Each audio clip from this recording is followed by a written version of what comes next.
Welcome to the Well Woman Show, where we use intersectional feminism, mindfulness, leadership, and strategy to support smart women to change the world without anxiety, insecurity, and burnout. On the show, we challenge the status quo and support you to unlearn harmful messages that keep you playing small so you can activate your superpowers and live with joy, confidence, and ease. I'm your host, Giovanna Rossi.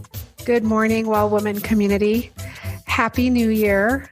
As our country tries to pull through from the last few days, it's more important than ever to hold people accountable for inciting violence and enabling unlawful behavior. It's un-American, it's unethical, and it's unacceptable. Some leaders are distancing themselves now, but it's too little too late. Now is when we need more compassion, more collaboration in all places of power. The topic for today, women and power, is more relevant and important than ever. If you have been receiving tons of messages and emails and been inundated with different programs and services trying to tell you that you should be setting resolutions, that you should be making your plans, basically all of those things have been coming into my world, into my environment. And unless I set a boundary with that stuff, it can make me very anxious because it doesn't help. It's not supportive for my process of, releasing 2020 and then really powering up for 2021 in a way that serves me, in a way that supports me. In a way that's meaningful for what I want to create for my life. And so New Year's resolutions, as you've heard me talk about before, I'm sure, if you're a regular to this show, and if you're new, welcome. I hate New Year's resolutions. Now, if you made resolutions, this is not a judgment, on you or anything. Like, go ahead and have at it and have fun with your New Year's resolutions. I'm just simply offering you another way to look at it and another way to feel supported in creating the life that you want to create. So the word resolution actually comes from the Latin word risolvere, which is to loosen or release. So that's what we did last week on the podcast. You can check it out at 234 show. And we just said, to hell with New Year's resolutions, we're going to do it in a different way. So we reflected on 2020. We released those things that we didn't want to carry with us. And we reframed our story to reconnect with our power. And it's when you connect with your power that you can leverage that to really create what you want to create for yourself. So you're not coming at it from a deficit point of view, like things that you want that are outside of you.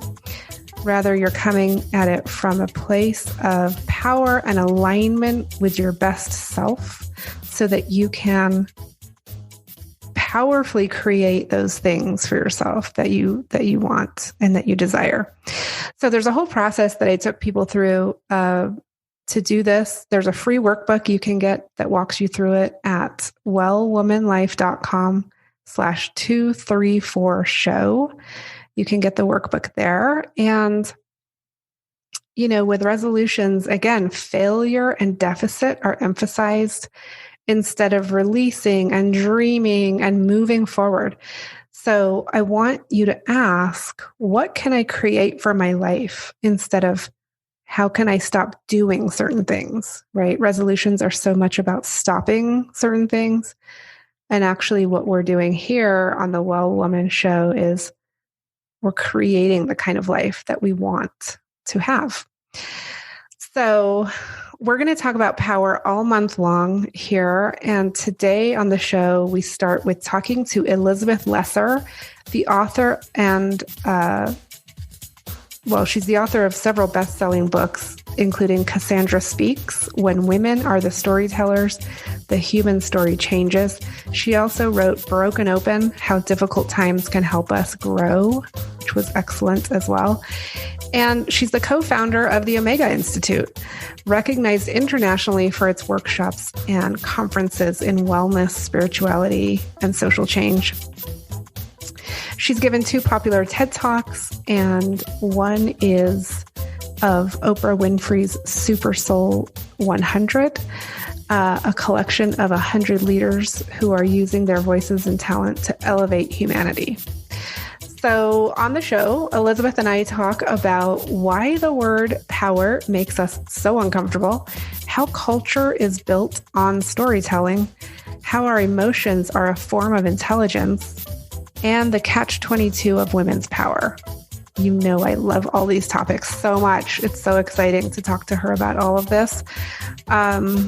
And you can find all the show notes at wellwomanlife.com/235show. That's for this week's show. If you want the workbook from last week, that's 234 show. So just to distinguish that there. You can also continue the conversation with us in the Well Woman Life community group at wellwomanlife.com/community. And if you want to dig deeper into this, there is the Well Woman Academy that sponsors this show. You can come and join us there at wellwomanlife.com/academy. We are a group of professional women who are working through a process to really level up and use our power to create what we want in our lives. So check it out there. And I hope you enjoy the show, and I will see you again next week for more on power. We're going to do power all January because I really want this to sink in a way that we can take it forward into the whole rest of the year. I'm speaking with Elizabeth Lesser. Welcome to the show. Thank you. I'm so happy to be here. I'm excited to talk to you. So as we heard in the introduction, you have decades really of experience and expertise and leadership in spiritual growth and personal development. Elizabeth, who are you in the world today? Well, today, in this moment, I'm like all of us. I'm a lady living in her house and hardly going anywhere. And one of my sons and daughter-in-law live next door to us, me and my husband. And so I'm also a very active grandma, homeschooling person, and cook. So like who I am is very much home-based right now, which is very good for me because I'm a super homebody. But also I have a new book out, and I'm doing this remote book tour, which turns out, oddly enough, I bet a lot of people can relate to this. Working online and from home turns out to be way more busy than getting in your car, driving to an airport and going to a book tour to a few cities and then coming home. Cassandra Speaks, When Women Are the Storytellers, the Human Story Changes. And so what is it that you most wanted to share with this book? Like what's going on here? Well, I'm like you in that I'm someone who has tried to marry in my life feminism. I've been a feminist really my whole life, and spiritual seeking, spiritual growth. And I started a conference series at Omega about 20 years ago called Women and Power. I often will create conferences by thinking, what's disrupting the culture right now? What's making people uncomfortable? Because I've noticed, you probably have too, you're a trend looker at yourself. When something is really making a lot of people uncomfortable, it's usually a sign that something big is changing. So putting the words women and power together 20 years ago made me uncomfortable. I was like uncomfortable with thinking of myself as powerful. And I wanted to know, why do women not want to think of themselves as powerful people? Why does the word make us uncomfortable? Less so now, but back then. And so I invited to that first conference some women who were really big in the culture at the moment. Anita Hill, the hearings for Clarence Thomas becoming a Supreme Court judge that had ended just a few years previously. Eve Ensler, who wrote the Vagina Monologues. Iyanla Vanzant, who was this up-and-coming African-American lawyer turned preacher. A couple of others. I thought, we'll do this once. We'll ask, why do women not want to call themselves powerful? And then that'll be the end of it. But it was just hugely attended. It was so electric. We did it again. By the third year, we held it in New York City. 2,000 women came from around the world. This conference where we've had speakers and artists and authors and elected officials and Nobel Peace Prize winners. I would give the keynote. And actually, my daughter-in-law said to me, why don't you take those keynotes and just quickly turn them into a book? And anybody who writes a book knows no such thing as quickly doing anything. But I tricked myself into thinking, yeah, I'll do that. Well, it took me about 4 years. And I wanted to take what I'd been learning about women and power and story and culture and feminism and spirituality and put it into a book. And that's what Cassandra Speaks. That's how it started. I love it. And so power is such a great topic. And I talk a lot about power on this show and in this community, because it is something that women have and men have been uncomfortable with either having or giving up, right? And I think we're seeing that also anti-racism movement too. And when you talk about something that is making people uncomfortable, that's a great one. I mean, do you tackle that in the Omega Institute? Oh, we do a lot of work on inclusion and racial justice and the caste system. And we've been doing it for years because it's so uncomfortable, dealing with it on our staff, dealing with it in our programs and our faculty. It's been something we're really devoted to and been learning. It's not easy. We've made a lot of mistakes, but we're like very want to be part of changing that story. And it goes to something that my book is about, which is that culture is built on storytelling. And, history isn't really about what happened. It's about who tells the story. So America's story that we have not wanted to look at is a story of white supremacy. And that's not even a value judgment. That's just a fact. Like we couldn't have enslaved people if we hadn't thought they were less than people. So that is a story that the Black Lives Matter leaders and participants are saying, listen to this story, know this story. We can't change the way it ends until we accept that it is a foundational story. And in Cassandra Speaks, I go back into the foundational stories about women and men.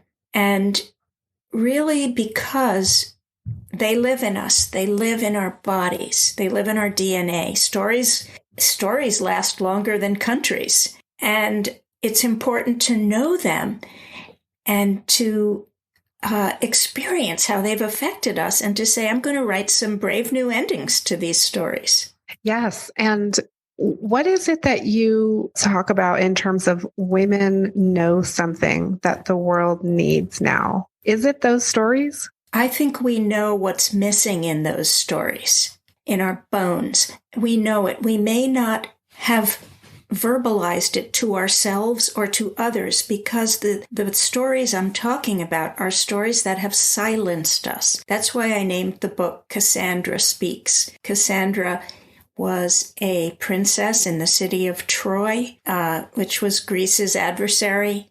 And now remember, these are made up stories, just like the Bible stories are made up stories. Who made them up? Men. It's really important to remember that these are stories written by men. It doesn't mean they're wrong. That means they're missing 50% of the perspective and experience, right?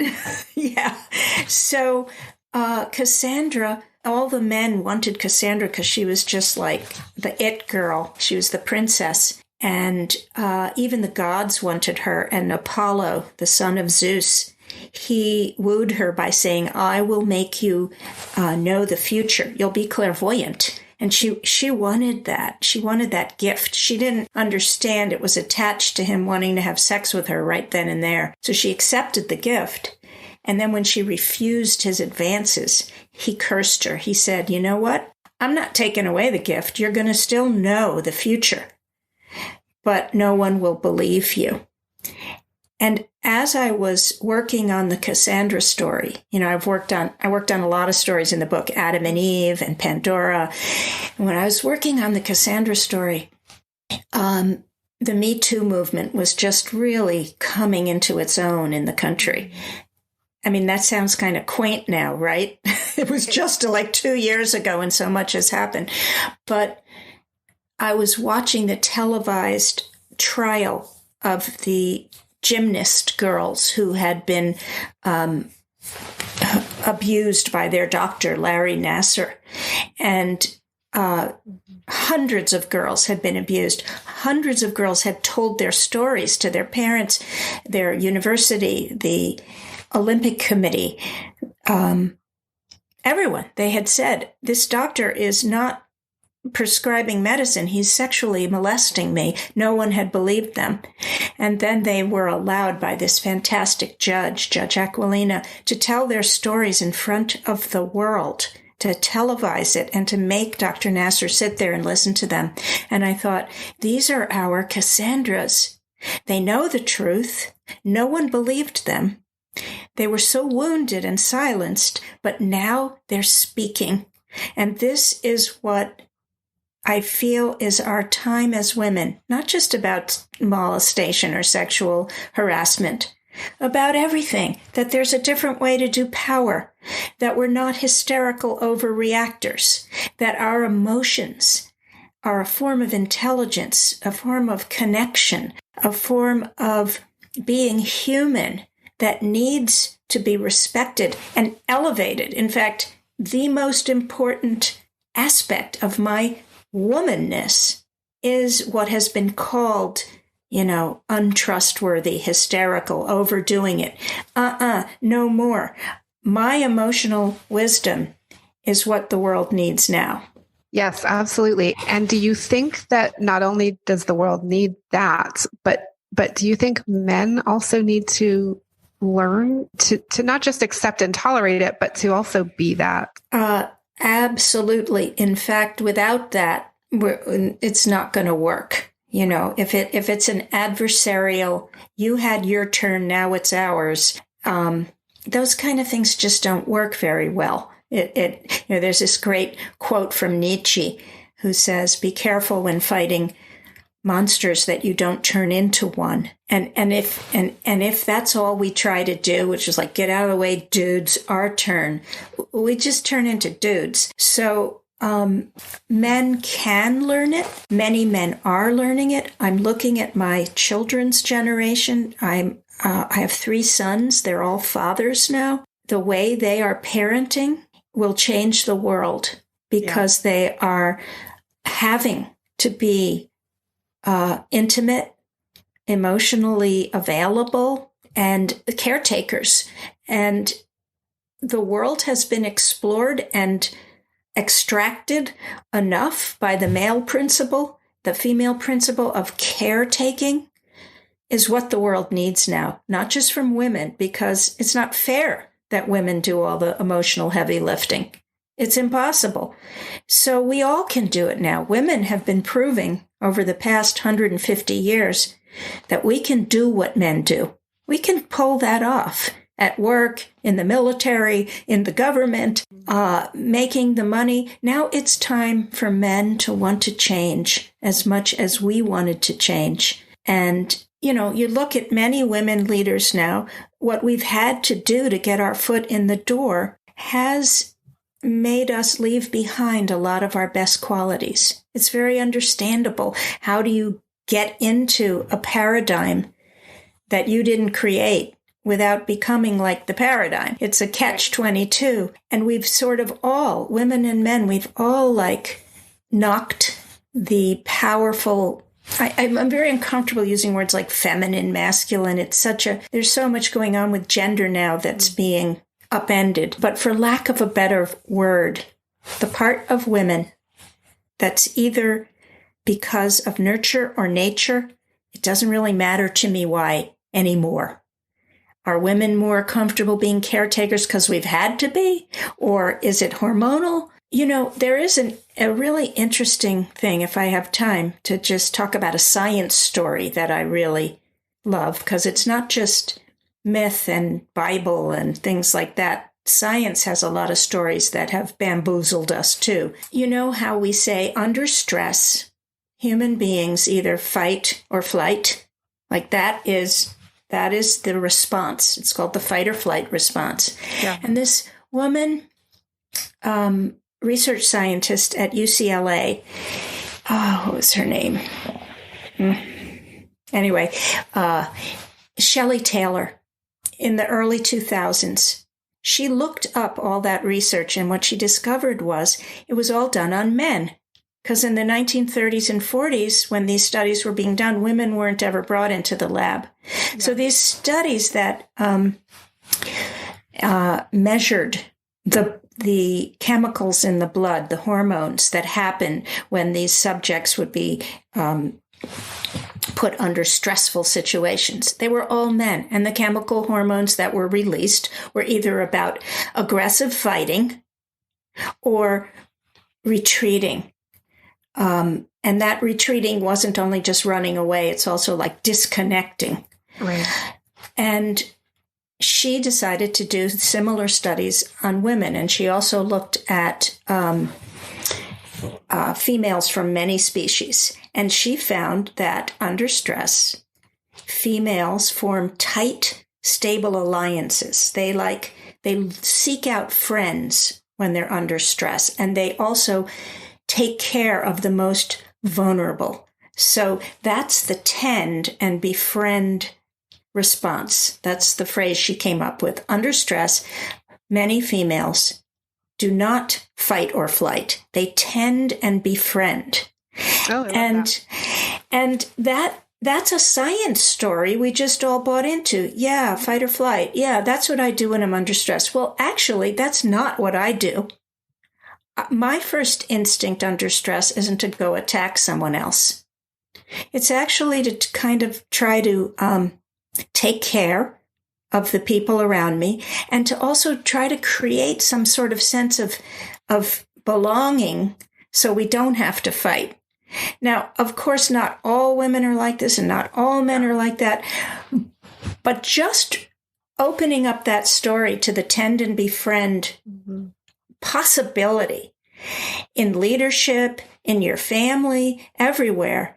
That's what I call writing a brave new ending to a story that we were sold.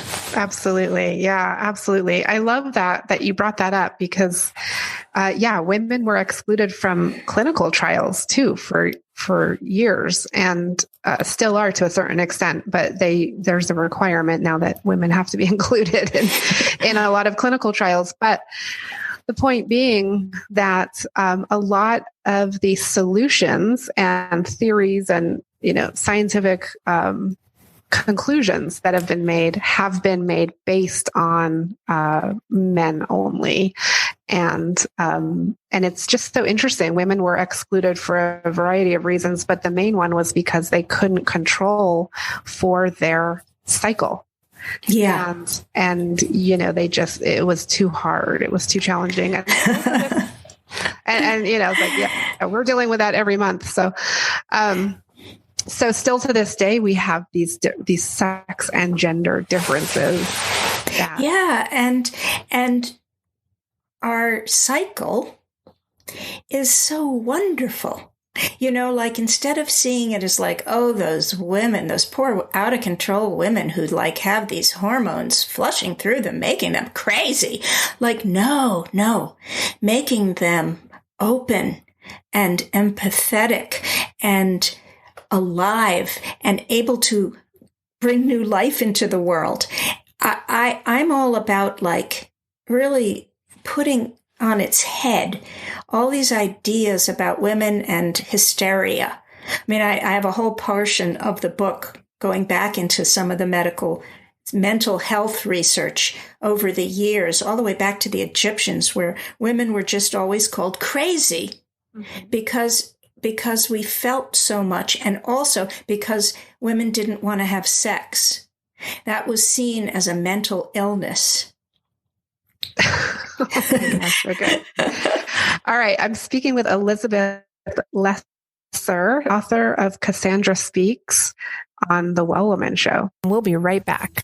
Join me on December 30th for my free year-end event inside the Well Woman Academy. It's at 12 o'clock Mountain, 2 p.m. Eastern, 7 p.m. UK time. And if you're a woman who needs to release 2020, that would be most of us, and really power up for 2021, then this is for you. At this event, we'll celebrate and release what we don't need anymore from 2020, and we'll reconnect to our superpowers, learn to turn our weaknesses into our strengths, and set our intentions for 2021. This is an assets-based process, recognizing our power and revealing possibilities for ourselves that we can't see through the fog right now. At the Well Woman Academy, we're breaking through barriers and creating the lives we truly desire with less anxiety and burnout. Head over to wellwomanlife.com/free event to register. We're back on the Well Woman Show, and we're back with Elizabeth Lesser for the quick segment on superpowers for success. And I'm going to ask you just a lightning round here, Elizabeth.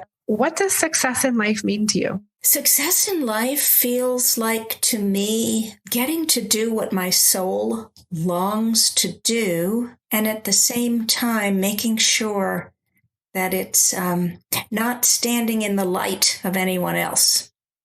Kind of the do no harm idea.